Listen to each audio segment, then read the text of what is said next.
So the moment that we're in right now, we've seen about 130% increase over the last 6 months in families. We currently serve over 225 households a month. The model, when we originally, I think our goal or our target was 125 to 140. And so we are figuring out how that works in a model that wasn't necessarily sustainable.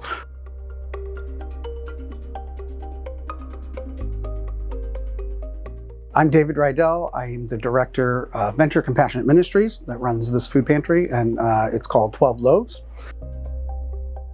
Our food pantry began operating during COVID, and like most food pantries and other resources in the community, a lot of it was done in pre-packed boxes and handed out to families. And so about 2.5 years ago, our team decided that we needed to look at a different model that was a bit more sustainable, but also gave folks a bit more dignity when it came to picking out items and foods that are best for them and their families. Our biggest challenge at this very moment is the food.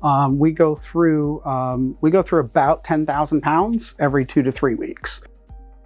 So United Way really helps us to pay for things. Like I said, the technology, the software. It does purchase foods. It doesn't go to any salaries. It goes directly into here. So if things are broken, there's purchasing of food. We need additional cart shelving, things like that. We have that. United Way funds are available to us to go ahead and use that.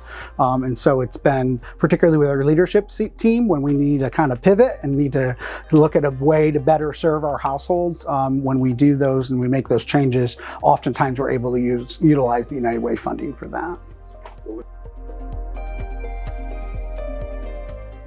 Yeah, so United Way has been a great partner.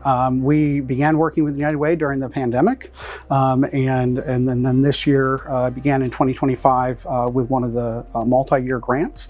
And it's really been changed how we're able to do things. We rely on community support, we rely on donations from individuals and organizations, but the United Way grant has really been able to provide us to help our overhead of operating costs, and also allowed us to purchase additional food throughout this year that we likely wouldn't have been able to do. And so that partnership has been invaluable this year for us, particularly in this rise of the number of families that we're seeing.